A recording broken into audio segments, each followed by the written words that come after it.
Bendiciones, mis amados. Gracias por estar con nosotros.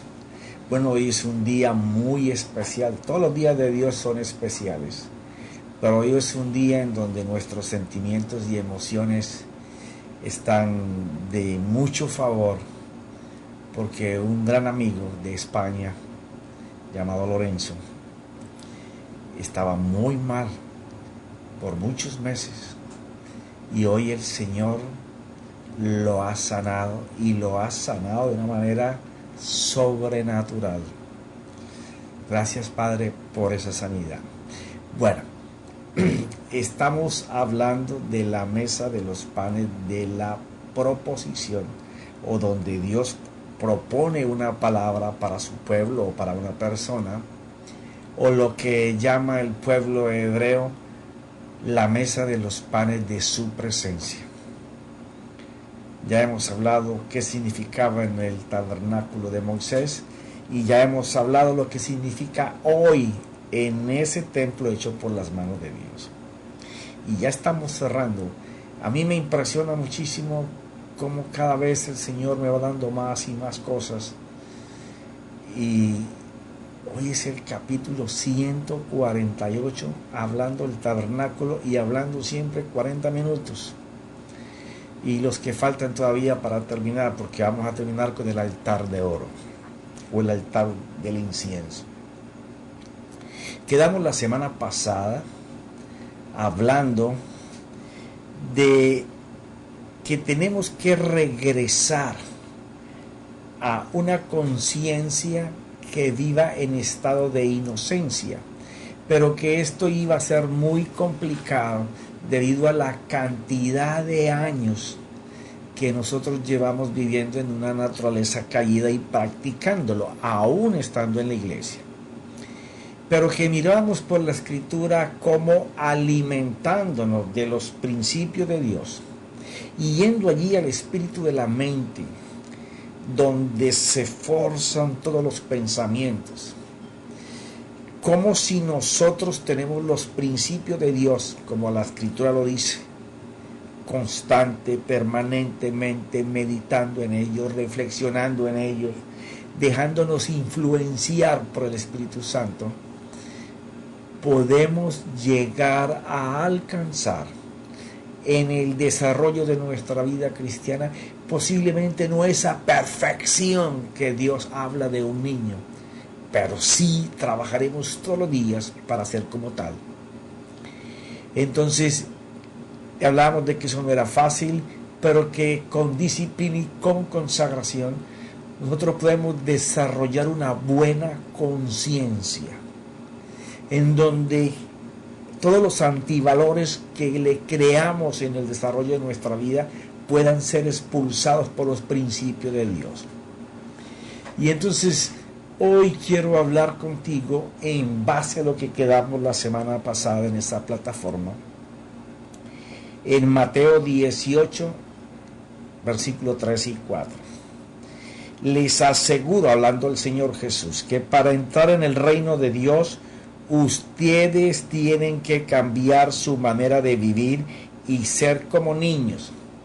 Te estoy hablando de la Biblia, lenguaje actual o lenguaje sencillo, porque es la que lo hace más claro a lo que estamos nosotros hablando y al lenguaje que manejamos hoy. No estamos cambiando la Biblia, porque las versiones anteriores o las que usamos normalmente hablan de ser en manera como un niño. Entonces les aseguro que para entrar en el reino de Dios ustedes tienen que cambiar su manera de vivir y ser como niños, porque en el reino de Dios las personas más importantes son humildes, como este niño. El Señor había traído a un niño al frente para dar esta explicación. Entonces, cuando el Señor está haciendo este énfasis, hoy vamos a estar tocando qué es lo que significa llegar a ser como un niño cuando se es adulto, porque ya miramos cómo a Nicodemo se le habló de nacer de nuevo, pero nacer de nuevo, ¿qué significa? ¿Ya? Entonces, tenemos que entender y en esto la escritura es bastante vasta, la historia de los hombres de la Biblia después del Señor Jesús nos enseña. Lo que pasa es que el evangelio que nos predicaron, aún yo prediqué mucho de ese evangelio, en donde todo era bienestar, bendición y prosperidad, porque la gracia eso es lo que trae. Entonces yo no me aparto de que el Señor Jesús ganó favor para nosotros y que hay las bendiciones de Dios están en el Señor Jesús, que las respuestas a tus necesidades y mis necesidades fueron ganadas en la cruz, que la confianza mía en Él y en sus méritos hace mover las respuestas a mis necesidades. Pero cuando estamos hablando del reino de Dios, el reino de Dios no es las supliciones de las cosas materiales que nosotros necesitamos o de las cosas físicas que nosotros necesitamos. No. El Señor Jesús fue muy claro en esto cuando habló del reino y lo que más habló fue del reino. El reino de Dios se refiere a la soberanía de Cristo, del verbo de Dios, de la rema de Dios, de la palabra de Dios, que solamente puede ser entregada por la revelación que da en la iluminación del Espíritu Santo. El reino de Dios se refiere a la soberanía que tiene la palabra y el Espíritu Santo sobre todas las cosas en una persona. Ese es establecer el reino de Dios, en donde los deseos de Dios, en donde la voluntad de Dios es permisible al corazón del hombre, a la mente del hombre, a los pensamientos del hombre, donde el yo, donde la voluntad del hombre es sacrificado, estando él vivo para permitirle a Dios que reine. Ese es el reino de Dios. Ahora, el vivir bajo esos términos hace que las cosas materiales se acerquen, hace que las cosas físicas se acerquen, porque Él reina, y si Él reina, donde Él reina hay favor. Pero no vamos a buscar el reino por el favor, sino por lo que es. Entonces, tenemos que reestructurar la palabra reino. Aquel que permite que Él reine, y para que Él reine necesita un estado para reinar, un lugar. Cuando Él reina, Él establece bendición. Eso es otra cosa.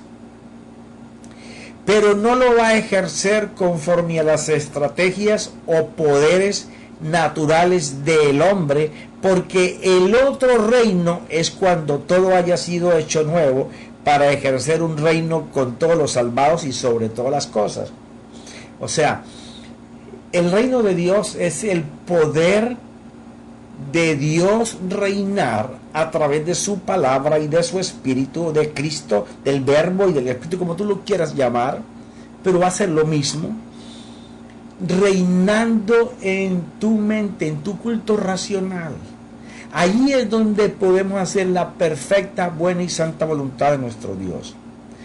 Este reino del que habla Jesús es el cambio de pensamiento y conciencia, donde solo se hace énfasis por lo espiritual, abandonando o desprendiéndose uno de las cosas y los disfrutes que ofrece el mundo natural presente.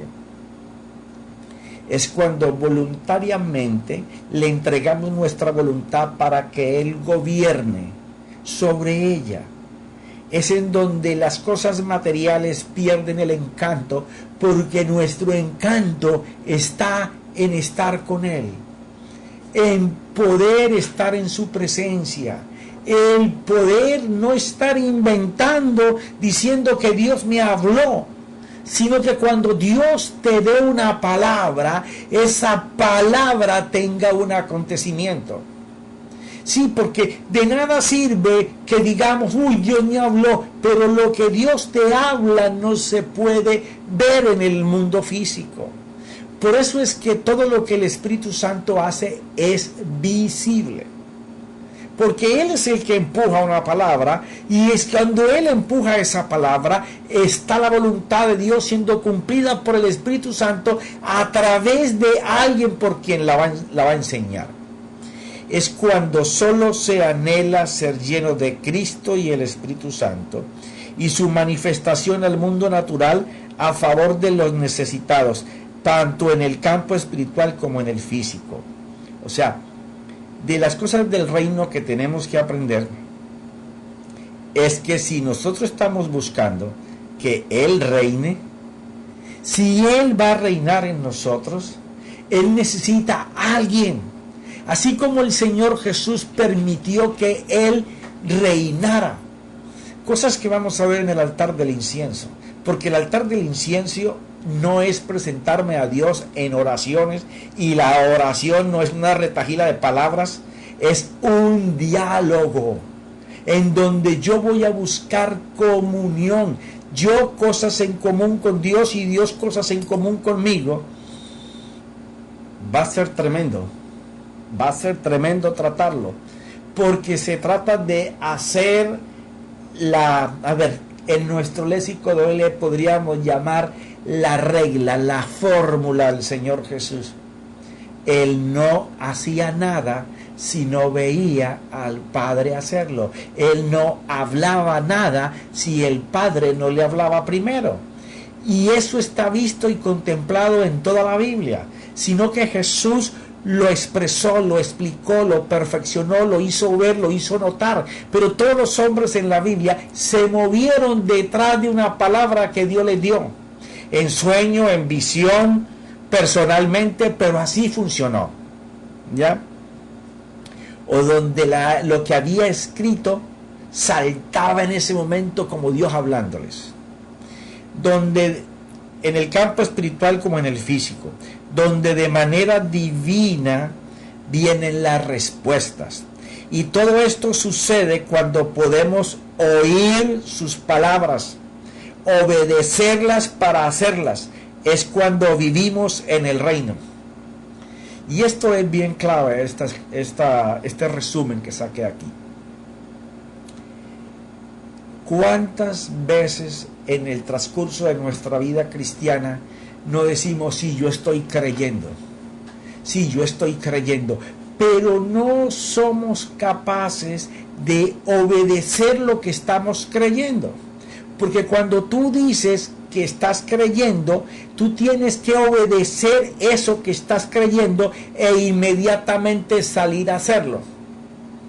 ¿Cuál es el problema de los temores y las dudas? Y quién sabe si esto pase. Yo lo digo, pero estoy confiando que suceda. No. El problema es que no escuchaste la voz de Dios. Yo sé que esto duele muchísimo. Y esto rompe todas tus estructuras. Pero moverte sin haber escuchado la voz de Dios es ir en contra de lo que el Señor enseñó, vivió y mostró a todos. Cuando estemos en la enseñanza que falta sobre el altar de oro, vamos a mirar con hechos, no una fe ilusoria, no una fe de percepción, de presunción, no, una fe que está basada en la confianza en Dios. Si Dios no me dice que me mueva, no me voy a mover, aunque yo quiero moverme ya. No, esto se basa, la mesa de los panes de la presencia, se basa en que yo no voy a hacer nada, aunque estoy que lo hago, aunque me reviento por hacerlo, aunque tengo todas las armas, la economía, la gente, tengo todo para hacer esto, yo no me voy a mover hasta que yo no oiga una palabra referente de esto que yo quiero hacer, confirmándome. No es que, no, como tiene la cara de ser de Dios y esto me suena espiritual, Dios va a estar en esto. No. Tú tienes que, para hacer algo, tienes que estar seguro de que Dios te va a hablar. Y te decía la semana pasada, cuando Dios nos habla, en algunos momentos es una agonía que se vive en el preámbulo y aun cuando se recibe esa palabra para hacer. En otros momentos hay la angustia y llega la palabra y te da una paz y una confianza y comienzas a ver las evidencias de la palabra que acabas de escuchar. Porque no hay quien Dios toque, Dios toca a través de su palabra y las cosas siguen iguales. Eso no existe. Lo que pasa es que no cambiamos y no producimos lo que andamos buscando porque Dios no nos ha tocado con una palabra. Sé que esto no les gusta mucho, pero miren su Biblia, léanla, por favor. Cuando oímos una palabra y la obedecemos para hacerla es cuando vivimos en el reino. Fuera de eso, no es vivir en el reino. Actuando como si fuéramos niños en nuestro pensar y en nuestro actuar. Ahora, cuando el Señor hace como 3 ejemplos con la vida de un niño en los evangelios, es interesante que nos preocupemos por saber cómo es el carácter de un niño y sobre todo esos niños que Él estaba colocando delante de Él y los preámbulos a Él usar el niño para un ejemplo. Esto es muy importante. Yo he hecho algunas anotaciones aquí. Unas son mías, otras las he extraído de buscar sobre lo que es el comportamiento de un niño en los tiempos del Señor y es muy parecido al tiempo de hoy. Hay 3 cosas que los niños pueden enseñar a los adultos: a estar siempre positivos, con esperanzas y aún sin motivo aparente de tener esperanzas, estar siempre ocupado en algo y a exigir con todas sus fuerzas lo que espera y lo que le han prometido. Y esto es lo que nosotros miramos en nuestros hijos y nos acordamos. Ya los míos están muy grandes, pero en mis nietos yo lo puedo ver. O sea, un niño siempre está pensando que le va a ir bien en el juego, montando su bicicleta, montando su caballo, que le va a ir bien con sus amigos. Él siempre está mirando para bien. Ahora estamos hablando de un niño que no está siendo estropeado emocional ni sentimentalmente, sino un niño que está siendo llevado con el amor de sus padres. Ahora, siempre tiene esperanzas. O sea, la ilusión de ese niño por aquello que tú le has prometido, le nace esas esperanzas de ese momento, ese día en que tú le estás diciendo que le va a llegar eso. Eso es en él un motor de que aquello que le prometieron su papá y su mamá o sus abuelos, que él sabe que cada vez que ellos le dicen algo le han cumplido con lo que le han prometido, porque esa es una de las cosas en el creyente de hoy con nuestros padres del pasado, que nos prometían cosas y no nos las daban. Siempre estábamos nosotros corriendo por estas cosas. Entonces, cuando nosotros estamos viendo esto, entendemos que un niño no solamente tiene un ambiente de positivismo, sino que tiene esperanzas sembradas en lo que le han prometido. Ahora, otra posición de un niño es que siempre está ocupada, a no ser de que esté enfermo, pero siempre está jugando, siempre está corriendo, siempre está queriendo investigar cosas, siempre está queriendo hacer algo que no ha hecho, siempre está, ¿y esto por qué? ¿Y esto para qué? ¿Y cómo? ¿Por qué? Porque él está en ese momento de desarrollo.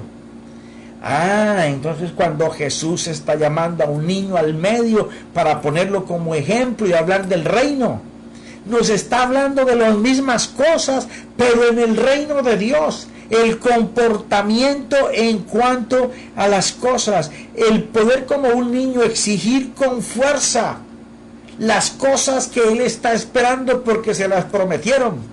O sea, el niño se para y firme le dice a sus padres o a sus abuelos o a aquel que le prometió: acuérdate, abuelo, estoy esperando que el viernes me traiga mi caballo. Abuelo, tú me dijiste que era un pinto americano negro con blanco. Acuérdate, abuelo. Y está siempre motivado, con esperanza de aquello que le prometí. Por eso es que siempre un niño va a iluminar la atmósfera de la familia, con ese carácter, con la mentalidad. Siempre nos enseña esa alma sin malicia, sin egoísmo, siempre creyendo, confiando en lo que los mayores le han dicho, ¿ya? Y por tal razón no tienen un alma esclava a los deseos de los adultos. Un niño puede pasar fácilmente de un estado a otro estado, porque él está confiando y creyendo. Entonces, la enseñanza del Señor en el comportamiento no solamente es de estar creyendo que lo que Papá Dios nos dijo que nos iba a dar, nosotros estamos constantemente pegados ahí a lo que Él nos dijo, sino que no tenemos malicia y no tenemos esos deseos del disfrute por las cosas naturales, porque lo que Dios tiene es mucho mejor de lo que nosotros podemos disfrutar. Entonces, cuando Él está hablando de ese niño, está hablando en esos términos. Los niños aprenden lo que viven, y esto sí que es importante. Los niños solo experimentando aprenden, de lo contrario desechan y no les importa. Y esto es una verdad. Tú mira cualquier niño, si él en lo que está experimentando, en lo que está aprendiendo, él no le saca disfrute, no le saca gozo, no comprende lo que está haciendo, inmediatamente desecha eso y lo deja por ahí botado. Así al papá le guste mucho que juegue fútbol, o que le gusta que le juegue básquet, o que monte bicicleta, pero si el niño no experimenta placer al hacerlo, el disfrute, inmediatamente lo suelta.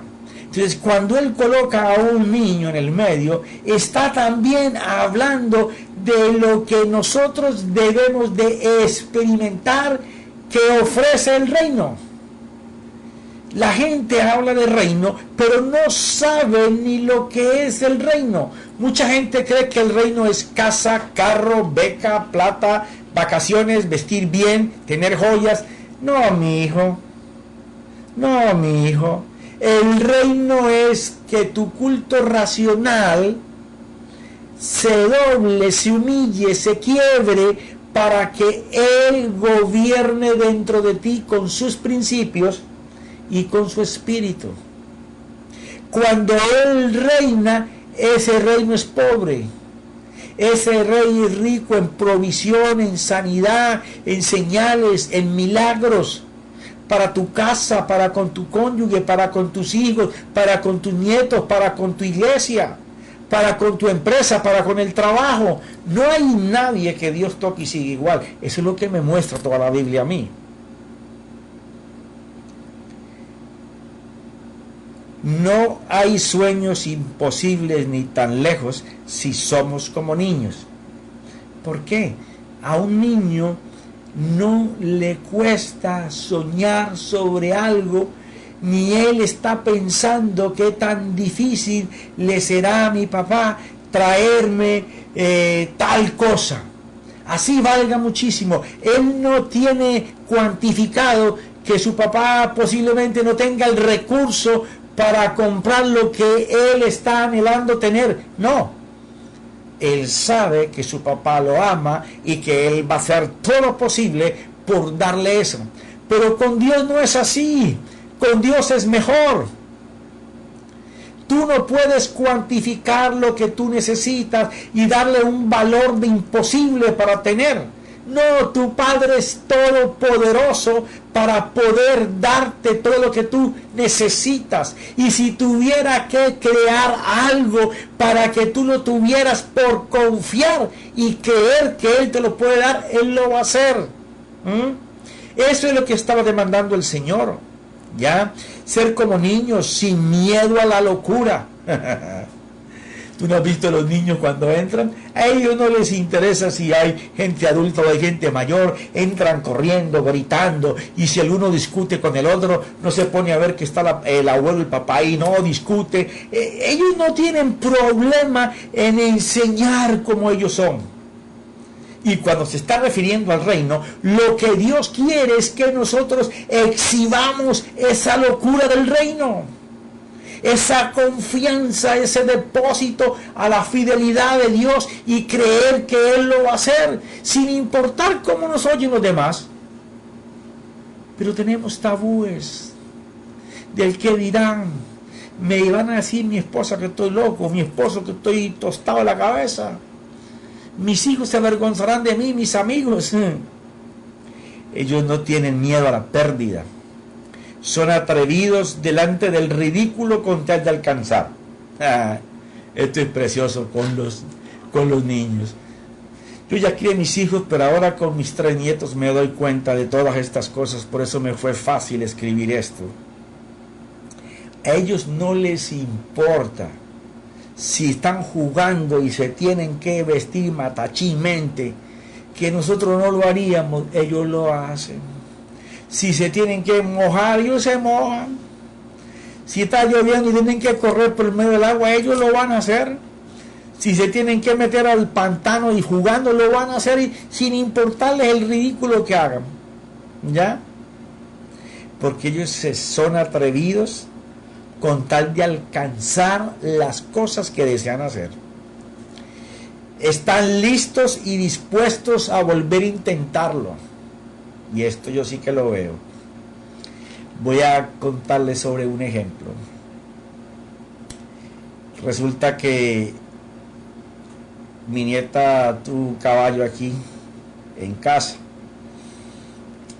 Y resulta que se quedó dormido, llegó la hora de irme yo para la iglesia y yo me fui y el caballo quedó amarrado, pero había que ponerle la silla, el cojín, amarrar las correas y todo eso. Bueno, pues esa niña luchó de 1000 maneras para poner la silla, para amarrarla, y como no pudo, ¿sabe qué hizo?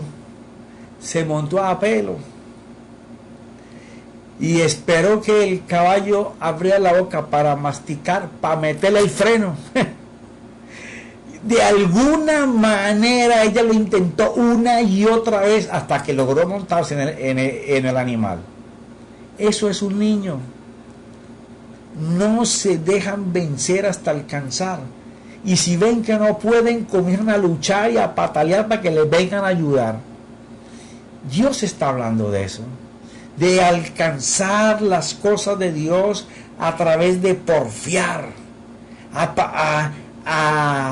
través de porfiar sobre lo que Dios te ha dicho, no porfiar en tu interior con lo que tú quieres que Dios haga. No. Si Dios te da algo y tú eres un hombre de reino, tú tienes que perseverar, ser constante en lo que Dios te dice. A lo mejor a los demás no les va a gustar lo que Dios te dijo, pero te lo dijo a ti, no a ellos.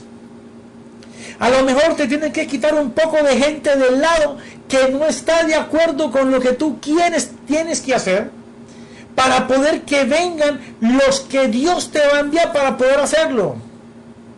Sí, de eso es que está hablando el Señor, del comportamiento de un niño.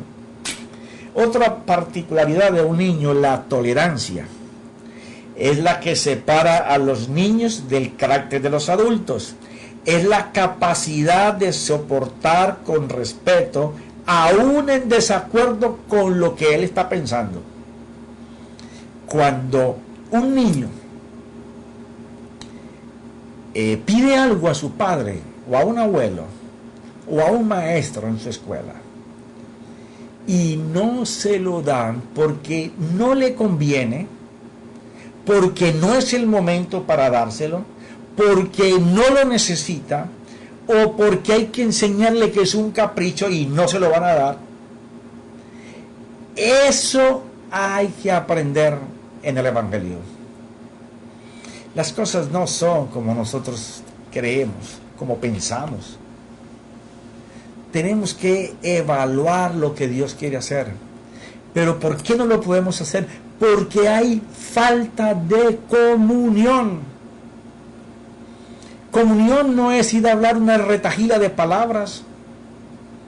Comunión es establecer algo con Dios, en donde yo estoy anhelante de las cosas de Dios, y como yo estoy anhelante de las cosas de Dios, Dios está anhelante de las cosas mías, porque tenemos cosas en común. Por eso es que aunque hay cosas que no me gusten, si Dios dijo algo, yo voy a irme por lo que Dios dijo, porque Él sabe lo que yo necesito. Él sabe mi mañana, lo que va a pasar en un mes, en el futuro. Yo no, pero Él sí. Los niños no tienen pasado ni futuro, por eso gozan del presente. Si tú has tenido hijos, alguna vez los regañaste o los castigaste, te das cuenta de que al siguiente momento él está como si no hubiera pasado nada. O pelea con otro niño y está igual, al momentico están otra vez jugando, o con su hermano. Cosas que rara vez nos ocurre a nosotros los adultos, porque rápidamente ellos olvidan y perdonan, siempre y cuando ellos entiendan que es corrección y no tortura. ¿Por qué? Porque cuando un niño es torturado sentimental o emocionalmente, se va creando en él el dolor emocional, que puede tener muchos caminos, de odio, de ira, de venganza o de suicidio contra él mismo. Entonces estamos hablando del campo de un niño normal, llevado en un hogar en donde el amor y el principio, la moral y la conducta son los ejes de una casa. La inocencia es un término que describe la carencia de culpabilidad de un individuo con respecto a cualquier clase de crimen o de pecado o de fechoría, o el desconocimiento de la maldad social en los demás, comparada con la vida que lleva el individuo. ¿Por qué? Porque su vida gira alrededor de una norma positiva y de posesión de las cosas y circunstancias. O sea que para que un adulto se vuelva niño y vive en ese estado de inocencia, es en donde el pecado, a pesar de que te codicia, ¿cierto? Ya tú no haces fechorías con él. Ahora simplemente lo reyertas, lo rechazas. Y aunque conoces de la maldad, no practicas el mal. Allí es cuando el hombre regresa a Génesis 2, cuando hablaba cara a cara con Dios, porque el estado de inocencia en la conciencia, que en capítulos muy atrás te lo expliqué, creo que en los primeros 15 o 17 capítulos del desafío, te hablé sobre este estado. El hombre era sin conciencia, estaba en estado de inocencia, en la primera dispensación. Pero ¿qué pasó? Cuando él adquirió y practicó el mal, salió de estado de inocencia a estado de conciencia, pero conciencia corrompida. Entonces, nosotros regresaremos al estado de inocencia cuando nosotros en nuestro interior tengamos la fortaleza que nos da vivir practicando la palabra, vivir haciendo cada principio que no nos gusta, pero hay que hacerlo porque Dios lo dijo. Entonces es cuando la inocencia se implanta en la conciencia, y aunque conocemos del mal, no practicamos del mal. ¿Por qué? Porque ahora Cristo que vive en nosotros nos refrena, nos advierte, nos muestra a la derecha, a la izquierda, cómo ir al frente, cómo no divagar en el pecado. Donde no está el reino establecido, tú vas a mirar que la miseria lleva a la explotación.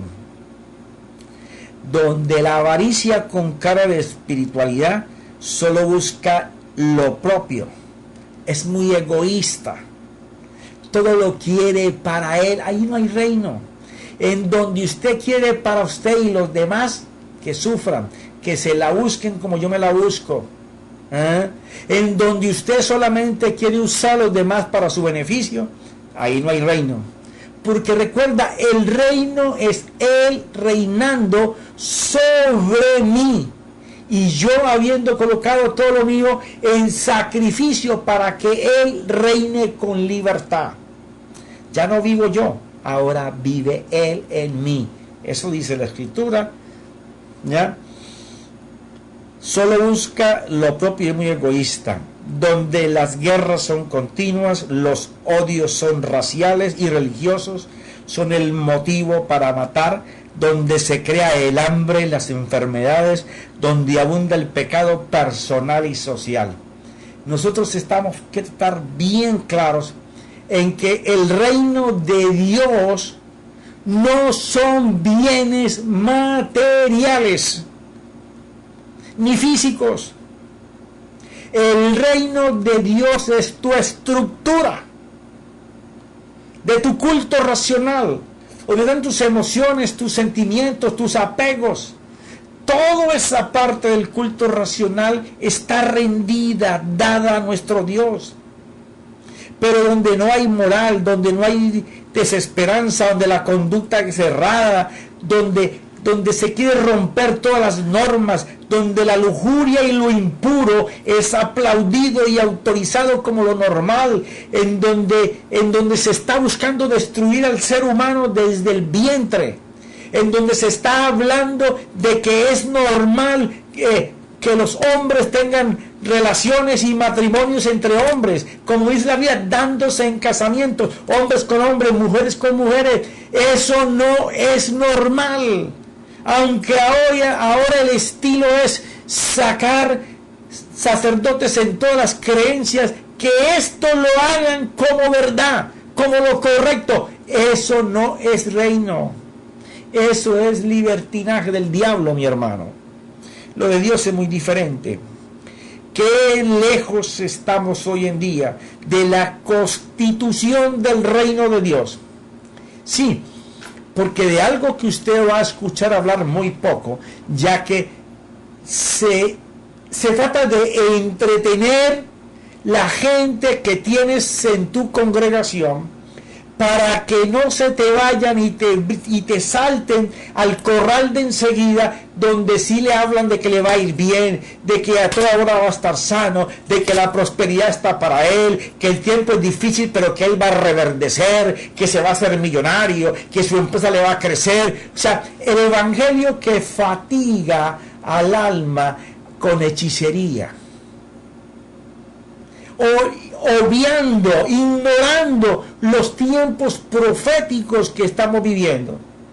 En vez de llevar al pueblo de Dios a la constitución del reino, para que esos hermanos puedan alcanzar lo que el reino ofrece. Porque si el Señor dijo que si yo busco su reino y su justicia, no la mía, las cosas por las que todo el mundo lucha, Él las va a colocar como añadiduras en mi vida.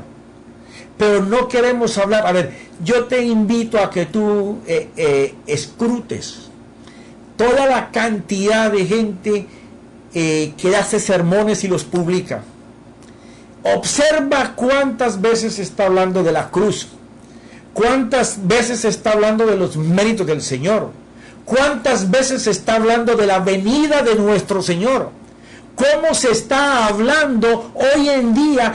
La gente necesita respuestas, pero no hay respuestas. Pero el tiempo que estamos viviendo lo siguen hechizando con un evangelio que no les da lo que ellos están recibiendo cada 8 días. Porque las palabras proféticas que Dios habló se tienen que cumplir. es que a través de que estemos en esa circunstancia, el que viva en el reino, en el que su ser haya sido transformado, para que su Señor sea el que le ilumine, el que sople sobre el espíritu de su mente para crear el reino de Dios, donde la voluntad sea entregada voluntariamente por el hombre para vivir bajo la constitución de Dios. A ver, ¿cuántas veces has escuchado tú hablar de la constitución de Dios? Sí, si hay un reino, hay un gobierno, y si hay un gobierno, hay una constitución. Ajá. Santo cielo. El reino de Dios y su constitución, tú la puedes ver en Mateo capítulo 5 hasta el final, que es el versículo 48, y comienza el 6, capítulo 6, del versículo 1 al 34. Ahí está establecido lo que es la constitución del reino de Dios. Todo el reino de Dios y su constitución es a favor del prójimo necesitado. ¿Y quién tú crees que Dios está llamando para que ejerza? A un representante legal, como lo dijo Pablo, a un embajador, a nosotros, que lo representemos a Él, pero haciendo las cosas de Él, los deseos de Él, los planes de Él, la voluntad de Él. Y la constitución de Dios está hecha a favor del prójimo necesitado en todas las áreas, aún sin pensar en lo mío. Porque cuando el embajador va en representación de su gobierno, él no va pensando en lo de él va pensando en la misión que lo mandó su país. Con tal que lo conozcan y se dejen gobernar por él. Eso es el reino. Pero ya mi esposa me dijo que se me terminó el tiempo. Estamos llegando a la conclusión de esto, pero me encanta, porque no es el reino que nos predican. El reino de Dios está aquí, si tú lo permites, si yo lo permito. Es que yo no tenga voluntad, sino que mi voluntad haya sido entregada a Él, porque yo sé que su voluntad sobre mi voluntad va a hacer que mi vida sea placentera, va a hacer que los años de mi vejez sean buenos, y va a hacer que la vida de mi familia sea generosa. Padre, te damos gracias, Señor, porque tú deseas que te conozcamos a ti, así como tú viniste y enseñaste al Padre. Ahora tú quieres enseñar a través de nosotros cómo el Hijo recibió todo del Padre para reinar en nosotros.